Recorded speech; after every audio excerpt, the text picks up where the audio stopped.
Hello everyone, কেমন আছো সবাই? আশা করি সবাই খুব ভালো আছো। বায়োকেমিস্ট্রি পয়েন্টের পক্ষ থেকে তোমাদের সকলকে আরো একটি নতুন ভিডিওতে স্বাগত জানাই। তোমরা সবাই জানো যে আমরা রসায়ন দ্বিতীয় পত্রের পরিমাণগত রসায়নের ক্লাস নিচ্ছি। আমরা এর আগে পর্ব 1 করেছি। পর্ব 1-এ আমরা বিভিন্ন টপিক নিয়ে আলোচনা করেছি। আজকে আমরা কি করব, পর্ব 1-এ যেগুলো নিয়ে আলোচনা করছি এবং কিছু সূত্র লিখে দিয়েছিলাম, তোমরা যদি না দেখে থাকো পর্ব 1টা আগে দেখে আসো। ওই সূত্রগুলো দিয়ে আমরা আজকে ম্যাথ করব। যে ওই সূত্রের সাথে রিলেটেড যে ম্যাথগুলো আছে সেই সব ম্যাথগুলো আমরা আজকে কভার করার চেষ্টা করব। তো সবাই দেখতে থাকো ম্যাথগুলো এবং খাতায় নোট করো। তো চলো আমরা ক্লাসটা শুরু করি। তো দেখো সবাই, গত ক্লাসে আমরা একদম লাস্টে একটা সূত্র দেখছিলাম। এখানে n is equal to w by m, n by n A v by 22.4 sv, এই কয়েকটা সূত্র দিয়ে আমরা ম্যাথ প্র্যাকটিস করবো। ঠিক আছে, সবাই মুখস্থ করো। এবং কোনটা কি জিনিস আমি আরেকটু বলে দিই। n হচ্ছে মোল সংখ্যা, w হচ্ছে দ্রব্যের ভর বা পরিমাণ, m কি আণবিক ভর, n হচ্ছে অণুর সংখ্যা, n এ মানে নাম্বার অফ অ্যাভোগাড্রো, যেটার মান আমরা সবাই জানি 6.023 × 10⁻23। এরপরে v মানে আয়তন, যেটা হতে হবে লিটার এককে, এবং এখানে 22.4 দেওয়া আছে, মানে এটা হচ্ছে এসটিপি তে। এরপরে আছে s মানে হচ্ছে ঘনমাত্রা, v হচ্ছে আয়তন, যেটা লিটারে থাকবে। ঠিক আছে, চলো আমরা প্রথম ম্যাথটা দেখে নিই। ঠিক আছে, দেখো 1 নম্বর প্রশ্নে কি বলা আছে। 1 নম্বর প্রশ্নে বলা আছে যে একটি সোডিয়াম পরমাণুর ভর কত। আচ্ছা, ভর বের করতে হবে না? তার মানে এই যে উপরের লাইনে আমাদের ভর কোথায় আছে দেখো তো, ভর আছে হচ্ছে এই জায়গাটায়। আর একটি, তার মানে অণুর সংখ্যা আছে কয়টি, সরি পরমাণুর সংখ্যা আছে কয়টি, একটা। তার মানে এই জায়গাটা হচ্ছে পরমাণু বা অণুর সংখ্যাকে দ্বারা আমরা প্রকাশ করি। তার মানে আমরা এই অঙ্কটার জন্য কোন সূত্রটুকু অ্যাপ্লাই করব? আমরা অ্যাপ্লাই করব এখানে w by m is equal to m by n a। এই সূত্রটা অ্যাপ্লাই করব। কেন এই সূত্রটা অ্যাপ্লাই করব দেখো, এখানে আমাদের একটি সোডিয়াম পরমাণু দেওয়া আছে, যে ক্যাপিটাল n টা আছে তার মান হচ্ছে 1। আমরা n এর মান জানি, অ্যাভোগাড্রো সংখ্যা, এবং আমরা সোডিয়াম পরমাণুর পারমাণবিক ভর জানি। পারমাণবিক ভর কত? সোডিয়ামের 23। তাহলে এই মানগুলো বসিয়ে আমরা একটা সোডিয়াম পরমাণুর ডব্লিউর মান বা ভর বের করতে পারবো। ঠিক আছে, তাহলে এখান থেকে যদি আমরা ডব্লিউর মান বের করতে চাই, আমাদের এই এমটা এই পাশে এসে কি হয়ে যাবে, এই এমটা এই পাশে এসে গুণ হয়ে যাবে। তাহলে গুণ দিলে এখানে বড় হাতের n এর মান 1, এর মান 6.023 ইনটু 10⁻23। এবার ডব্লিউ, সরি এটা হচ্ছে m হবে, হ্যাঁ ডব্লিউ না, এই এম কে এপাশে এসে m হলো। আর m সোডিয়ামের ভর কত? সোডিয়ামের ভর হচ্ছে 23। এবার তোমরা এটাকে ক্যালকুলেশন করলে যেটা পাবা 1 গ্রাম, সেটাই হচ্ছে অ্যান্সার। সেটাই হচ্ছে কিসের মান? ডব্লিউর মান বা একটি সোডিয়াম পরমাণুর ভর। ঠিক আছে, সবাই বুঝছো? আশা করি সবাই বুঝতে পারছো। এখন আমরা নেক্সট 2 নম্বর অঙ্কে যাই। হ্যাঁ, দেখো আমাদের 2 নম্বর প্রশ্নটা হচ্ছে একটি পানির অণুর ভর কত। একটি পানির অণুর ভর কত? আগের প্রশ্নটা ছিল একটি সোডিয়াম পরমাণুর ভর কত, আর এখানে এবারে একটি পানির ভর কত। সেম প্রশ্ন, তাহলে সেম সূত্রটা অ্যাপ্লাই হবে। কোন সূত্র? w by m is equal to m by n a। একদম সেম সূত্রটা অ্যাপ্লাই হবে। আমরা এখানে এবার w মানটাই বের করব। m by n a গুণ, এটা এই পাশে ভাগ আছে, এই পাশে আসলে হবে কি? আচ্ছা, m মানে কি? পানি। পানি মানে H2O, যার আণবিক ভর আমরা কত জানি? হাইড্রোজেনের পারমাণবিক ভর হচ্ছে 1। তাহলে হাইড্রোজেন আছে 2, অর্থাৎ 2 যোগ অক্সিজেনের 16, মানে হাইড্রোজেনের পানির আণবিক ভর হচ্ছে 18 গ্রাম। পানির আণবিক ভর কত গ্রাম? 18 গ্রাম। তাহলে এখানে বড় n হচ্ছে অণুর সংখ্যা, যেখানে বলা আছে কি একটা পানি, তাহলে অণুর সংখ্যা 1। আমরা জানি অ্যাভোগাড্রো সংখ্যা 6.023 ইনটু 10⁻23, আর এই n এর মান হচ্ছে কত গ্রাম? 18 গ্রাম। এটাকে ক্যালকুলেশন করলে আমরা যে মানটা পাবো সেটা হচ্ছে একটি পানির অণুর ভর। আশা করি সবাই বুঝছো। আমরা নেক্সট 3 নম্বরে যাই। তো দেখো 3 নম্বর প্রশ্ন, 3 নম্বর অঙ্কটা কি আছে, 1 গ্রাম হাইড্রোজেনে কয়টা পরমাণু আছে? আচ্ছা একটু বোঝার চেষ্টা করো, এখানে কি দেওয়া আছে 1 গ্রাম হাইড্রোজেন, তার মানে দেওয়া আছে 6 পরমাণু। আমরা হাইড্রোজেনের আণবিক ভর জানি, আমরা এরপরে কি বের করতে পারবো, এবার কয়টি পরমাণু বের করতে হবে। তার মানে আমাদের এখানে এই যে ক্যাপিটাল যে এনটা আছে এই এনের মান বের করতে হবে। হ্যাঁ, তাহলে সূত্রটা সেম সূত্র বসবে। কোন সূত্র বসবে বলো তোমরা? সূত্র বসবে হচ্ছে W/M = N/N, সেম সূত্র। কিন্তু কিন্তু এখানে আমরা বের করবো কি, বের করবো হচ্ছে কয়টি পরমাণু, অর্থাৎ বড় হাতের এটার মানটা বের করবো। তাহলে এই n সমান কি হবে, W/M × Na।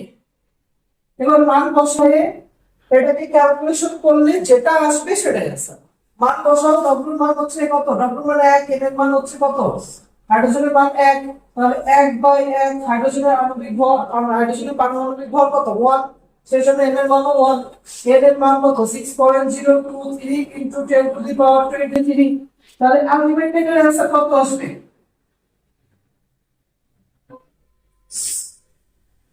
এতটি পরমাণু, এটাই आंसर। ঠিক আছে বাচ্চারা, বুঝছো সবাই? শুধু দেখে দেখে চলে যেও না, অবশ্যই খাতায় নোট করো এবং বোঝার চেষ্টা করো। আজকে যতগুলো ম্যাথ করাবো সবগুলো খুব মন দিয়ে একটু বোঝার চেষ্টা করো। হ্যাঁ, প্রতিটা পর্বের ক্লাস, প্রতিটা পর্ব যখন দেখবা তখনই নোট করার চেষ্টা করো, নয়তো ভাই ওটার পরে আর হবে না। হ্যাঁ ঠিক আছে, একটু কষ্ট করে করো, আশা করি তোমাদের ভালো হবে। দেখো পরের অঙ্কটা দেখো, পরের অঙ্কটাতে কি বলা আছে যে 500টি স্বাক্ষর দিতে গ্রাফাইট পেন্সিলের 55.6 মিলিগ্রাম খরচ হয়, প্রতিটি স্বাক্ষরে কতটি কার্বন পরমাণু খরচ হয়? আচ্ছা একটা জিনিস খেয়াল করো, আগে গ্রাফাইট মানে আমরা কি জানি জানো, গ্রাফাইট মানে হচ্ছে কার্বন। ঠিক আছে, দেখো বলা আছে যে 500টি স্বাক্ষর দিতে খরচ হয় কত, 55.6 মিলিগ্রাম।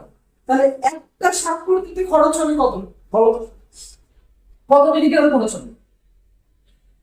500টি স্বাক্ষর দিতে যদি খরচ হয় 55.6 মিলিগ্রাম, একটা স্বাক্ষর দিতে খরচ হবে 55.6 ভাগ 500 মিলিগ্রাম। এটাকে যদি আমরা গ্রামে কনভার্ট করি কত আসবে, 55.6/500 গুণ 1 মিলিগ্রামে কত গ্রাম, মিলিগ্রাম থেকে গ্রামে চাইতে গেলে করতে হবে কত দ্বারা গুণ, কত 10⁻³ দ্বারা গুণ করতে হবে। তার মানে আমরা জানি 1 গ্রামে 1000 মিলিগ্রাম, এই ছোট 1000 দ্বারা ভাগ করলাম। ঠিক আছে, তাহলে এতটুকু খরচ হচ্ছে। এবার আমাদের বের করতে হবে কতটি, কতটি বের করতে হবে। টি মানে কি, টি মানে হচ্ছে যে এর এর মান।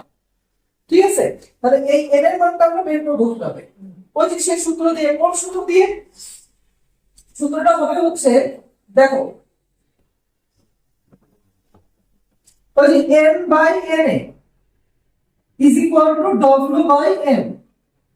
এখন তোমরা বলতে পারো W মান কোথায়, এই যে W মান এটা যেটা বের করলাম। ঠিক আছে, M কত, M হচ্ছে ওই যে গ্রাফাইট পেন্সিল ছিল না, গ্রাফাইট পেন্সিল যেটা ওটা হচ্ছে কার্বন, তাহলে কার্বনের ভর কত 12। হ্যাঁ, তাহলে এখানে n এর মান আমরা বের করব যেহেতু, তাহলে W/M × Na মান বসাই। W এর মান হচ্ছে 55.6 গুণ 10⁻³ ভাগ 500। আচ্ছা এর এর মান কত 12, এর এর মান হচ্ছে 12, কার্বন যেহেতু ইনটু n 6.023 × 10⁻23। এটাকে ক্যালকুলেশন করলে আসে, এটাকে ক্যালকুলেশন করলে আসে 5.58 × 10⁻18টি পরমাণু। এই যে কয়টা, এটাই আছে। ঠিক আছে, এটা এইভাবে বের করতে হবে। খুব সিম্পল প্রশ্ন, প্রশ্নটা থেকে মনে হতে পারে অনেক জটিল, বাট খুব সিম্পল জিনিস। ঠিক আছে, সবাই তুলে ফেল। আমরা তো পরের অঙ্কটা দেখতাম। দেখো 5 নম্বর অঙ্কে কি বলা আছে, 5 নম্বর অঙ্কে বলা আছে 11 গ্রাম কার্বন ডাই অক্সাইডে কয়টি অণু আছে। সেম সূত্র, সেম অঙ্ক। ঠিক আছে, যেহেতু 11 গ্রাম, তাহলে সূত্রটা আসবে W/M = N/Na। আমরা বের করবো কিসের মান, এন এর মান, যেহেতু বলা আছে কয়টি অণু আছে, তাহলে ডাব্লিউ বাই এন গুণ হবে এন এ। ডাব্লিউ এর মান দেওয়া আছে 11, এম এর মান জানি, কার্বন ডাই অক্সাইডের ভর হচ্ছে কত, 44 গ্রাম। হ্যাঁ, into 6.023 into 10 to the power 23, এটা করলে যেটা আসবে সেটাই হচ্ছে অ্যান্সার, এত গ্রাম। সরি সরি সরি, এখানে তো কয়টি পরমাণু বলছে, তাহলে এত টি, যেটা আসবে এত টিও। হ্যাঁ, নেক্সট, প্রমাণ তাপমাত্রা ও চাপে। আচ্ছা, প্রমাণ তাপমাত্রা ও চাপ জিনিসটা কি? এটা হচ্ছে এসটিপি, মনে আছে, স্ট্যান্ডার্ড টেম্পারেচার এন্ড প্রেসার, যার বাংলা হচ্ছে প্রমাণ তাপমাত্রা ও চাপ। এই প্রমাণ তাপমাত্রা ও চাপে 1 মিলিলিটার অক্সিজেন গ্যাসে অক্সিজেনের কয়টি অণু বিদ্যমান? 1 মিলিলিটার অক্সিজেন গ্যাসে অক্সিজেনের কয়টি অণু বিদ্যমান? ঠিক আছে, এটা আমরা কিভাবে করব? আচ্ছা দেখো তো, এসটিপি তে আয়তন কত? 22.4, এটা। তাহলে এটা নিতে হবে আমাদের, এর সাথে সাথে কোনটা নিতে হবে? এর সাথে নিতে হবে হচ্ছে, যেহেতু কয়টি অণু বিদ্যমান বলা আছে, তাহলে এটা নিতে হবে। তাহলে m বাই n সমান v বাই 22.4। কিন্তু এখানে একটা কথা আছে, এই ভিটা হবে কোন এককে?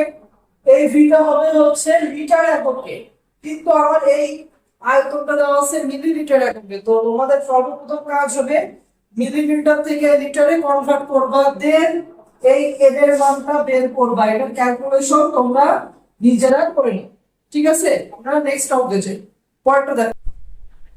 দেখো বাচ্চারা, এই 7 নম্বর অঙ্কটা সেম অঙ্ক। হ্যাঁ, বলা আছে 16 গ্রাম পরিমাণ অক্সিজেন গ্যাসের কয়টা অণু আছে? কোন সূত্র হবে বলো তো? সূত্রটা ওই সেম সূত্র, n by n is equal to w by m। এখান থেকে n এর মান সবাই বের করেন, করলে যা আসবে সেটাই অ্যান্সার। আমি আর করে দিলাম না, তোমরা নিজেরা করো, এখনই বলো। যখন খাতায় তুলছো ওই টাইমে একবার শেষ করো, ঠিক আছে? আনসামি করো না, করো। দেখো পরে দুইটা কি বলা আছে, কার্বন ডাই অক্সাইডের একটি অণুর ভর গ্রাম এককে প্রকাশ করো। তাহলে এটা কিভাবে করবো? সেম জিনিস। হ্যাঁ, একটি অণুর ভর চাচ্ছে, তার মানে ওই যে, আচ্ছা এখানে এখানে কথা আছে একটি অণুর ভর বের করতে হবে, তো তার মানে ডাব্লিউ মান বের করতে হবে, এটা ডাব্লিউ। তাহলে কি সূত্র হয়েছে? ডাব্লিউ বাই এম সমান এন বাই এন এ, সেম সূত্র করে ফেলবা, ঠিক আছে? প্রমাণ অবস্থায়, অর্থাৎ হচ্ছে এসটিপি তে 17 গ্রাম অ্যামোনিয়া গ্যাসের আয়তন কত? তাহলে এখানে কোন সূত্রটা ইউজ হবে? এখানে হচ্ছে W by M is equal to V by 22.4। আয়তন যেহেতু বের করতে বলছি, সুতরাং V এর মান বের করবা, যেটা হবে সেটাই আছে। ওকে, নেক্সট পরের নম্বরে কি বলছি? এখানে 72 গ্রাম পানিতে কত মোল পানি ও কয়টি অণু আছে? প্রথমে কি বের করবো? কত মোল পানি। মোল মানে কি? মোল মানে হচ্ছে আমি করবো, যেহেতু 72 গ্রাম দেওয়া আছে, তাহলে সূত্রটা হবে কি? n is equal to w by m। তাহলে w এর মান দেওয়া আছে কত? 72। m এর মান আমরা জানি, পানির আণবিক ভর হচ্ছে 18, তাহলে এটা করলে হবে কয় মোল? 4 মোল। শেষ, একটা অ্যানসার শেষ। n এর মান 4 মোল, মানে পানি আছে 4 মোল। এটি বলা আছে কয়টি অণু থাকে, তাহলে কয়টি অণু থাকে এটা বের করতে গেলে কি করব? কোন সূত্র ইউজ করব? n by n is equal to, তোমরা w বাই m ইউজ করতে পারো, অথবা আরেকটা সূত্র ইউজ করতে পারো, m বাই n এ কি সমান সমান n। এটা ইউজ করতে পারো, এটা ইউজ করতে পারো, সে যেটা ইউজ করো না কেন একই কথা, ঠিক আছে? তাহলে এখান থেকে কি বের করবা? এখান থেকে n এর মান বের করবা। n এর মান যদি এখান থেকে আমি করি, তাহলে n এর মান হবে এই সূত্রতে n 4, আর এটা হবে 6.023 ইনটু 10 টু দি পাওয়ার 23। ব্যাস, এটা করলে যেটা আসবে সেটাই হচ্ছে অণুর সংখ্যা। আচ্ছা, এখানে আরেকটা কথা তোমাদের বলে দিই, মনে করো যে অণু না এসে এখানে বলে দিল যে কয়টি পরমাণু আছে। কি আছে? পরমাণু আছে। আচ্ছা, পানিতে H2O, পানিতে মোট পরমাণুর সংখ্যা কত? পানিতে মোট পরমাণুর সংখ্যা হচ্ছে 3, হাইড্রোজেন 2টা এবং অক্সিজেন 1টা। তাহলে যদি আমার পরমাণুর সংখ্যা বের করতে বলতো, আমি এই যে n এর মান যত বের করছি, এই n এর মান যা বার বের করছি এর সাথে 3 দ্বারা গুণ দিয়ে দিতে হবে। এই যে নিচে n এর মান যা বের করবো এর সাথে 3 দ্বারা গুণ দিব, তাহলে কয়টা পরমাণু থাকে এটা বের হয়ে যাবে। ক্লিয়ার সবাই? ওকে, নেক্সট অঙ্ক দেখো।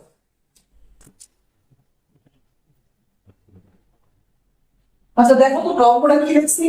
মানুষের রক্তে হিমোগ্লোবিনের আয়রনের পরিমাণ 0.060%, হিমোগ্লোবিনের গ্রাম আণবিক ভর 65,000 গ্রাম পার মোল হলে হিমোগ্লোবিনের প্রতিটি অণুতে সংখ্যা নির্ধারণ করো। কি বুঝা গেছে সব? চিন্তা করো না, দেখো এটা খুবই ইজি, খুব মধ্যে বোঝার চেষ্টা করো। বলা আছে যে হিমোগ্লোবিনের আয়রনের পরিমাণ আছে এত পার্সেন্ট। হিমোগ্লোবিনের গ্রাম আণবিক ভর তার আছে কত এত, তাহলে বলতো আয়রনের পরিমাণ কত বের? হিমোগ্লোবিনের মধ্যে আয়রন আছে কত পার্সেন্ট সেটা আগে বের করব। আয়রনের পরিমাণ হবে এই যে হিমোগ্লোবিন আছে এটা কত পার্সেন্ট, মানে 0.0862%, মানে আমরা জানি 100 দ্বারা ভাগ। তাহলে এটাকে ক্যালকুলেশন করলে আসে হচ্ছে 56.03 গ্রাম। ব্যাস, এই 56.03 গ্রাম হচ্ছে আয়রনের পরিমাণ। যেহেতু আয়রনের পরিমাণ বা আয়রনের ডবলের মান বের করতে পারছি, তাহলে পরমাণুর সংখ্যা কি বের করতে পারবো না? পরমাণুর সংখ্যা কি হবে? n/Na is equal to W/m। আচ্ছা, আয়রনের m এর মান কত? আয়রনের ভর হচ্ছে 56। ঠিক আছে, এবার এটাকে ক্যালকুলেশন করে তোমরা সবাই এই মানটা বের করে দাও। ওকে, নেক্সটটা দেখো, পরের অঙ্ক। দেখো লাস্ট অঙ্ক এটা আমাদের। এই অঙ্কটা কি বলা আছে যে একই চাপ ও উষ্ণতায় 100 ml কার্বন ডাই অক্সাইড এবং 100 ml অ্যামোনিয়া এর মধ্যে কোনটির ভর বেশি? আচ্ছা, আমরা গত ক্লাসে কথা বলেছিলাম তোমাদের যে ওই যে অ্যাভোগাড্রোর সিদ্ধান্তটা, যে একই চাপ এবং একই তাপমাত্রায় কোন নির্দিষ্ট আয়তনের গ্যাসের সমান সংখ্যক অণু থাকে। ঠিক আছে, তারপরে কি বলেছিলাম যে একই চাপ ও তাপমাত্রায় নির্দিষ্ট আয়তনের গ্যাসে সমান সংখ্যক অণু থাকে। তার মানে আয়তন যদি নির্দিষ্ট থাকে এবং তাপ এবং তাপমাত্রা যদি নির্দিষ্ট থাকে, তখন গ্যাস দুইটা হলেও তাদের অণুর সংখ্যা সেম। ঠিক আছে, তাহলে আমরা বলতে পারি, মনে করো যে একটা পাত্রে আছে 100 ml কার্বন ডাই অক্সাইড, আরেকটা জায়গায় আছে কি, আরেকটা জায়গায়ও আছে 100 ml অ্যামোনিয়া। তাহলে আমরা বললাম কি দুইটা আয়তন যেহেতু সেম, তাহলে এদের অণুর সংখ্যাও কি হবে? সেম হবে। অর্থাৎ n/Na সমান W/m। এই সূত্র যদি আমরা বসাই দুইটাতেই, দেখো তো যেহেতু অণুর সংখ্যা সেম, তার মানে এটা আর এটা কি কনস্ট্যান্ট। এই দুইটা যদি সেম হয়, আমরা বলতে পারি যে এই পাশে W/m আর এই পাশে W/m টা সমান, মানে এটাকে 1 ধরো আর এটাকে 2 ধরো। তাহলে কি বলতে পারি যে W1/m1 is equal to W2/m2। ঠিক আছে, এখান থেকে তাহলে আমরা একটু তুলনা করবো যে কার ভর বেশি কার ভর কম। তাহলে বা W1 সমান, দেখো তো এরকম হয় কিনা, m1/m2 গুণ W2, এরকম লেখা যায় না? তাহলে এরকম লেখা গেলে m1 এর মান কত? m1 মানে হচ্ছে কার্বন ডাই অক্সাইডের ভর। কার্বন ডাই অক্সাইডের আণবিক ভর হচ্ছে 44 আর অ্যামোনিয়ার আণবিক ভর হচ্ছে 17 গুণ W2। এটা করলে আসে W1 এর মান হচ্ছে 2.59 into W2। তাহলে দেখো তো কার্বন ডাই অক্সাইডের ভর হবে অ্যামোনিয়ার ভরের কত গুণ? 2.59 গুণ। তাহলে কার ভর বেশি? অবশ্যই কার্বন ডাই অক্সাইডের ভর বেশি। সবাই বুঝতে পেরেছো? সবাই তুলে ফেলো। আজকে আমাদের ক্লাসটা এই পর্যন্ত থাকবে। পরবর্তী ক্লাস পর্যন্ত সবাই অপেক্ষা করো। সেই পর্যন্ত সবাই ভালো থেকো আর বাসায় পড়াশোনা করো। ঠিক আছে? ওকে, ভালো থেকো সবাই।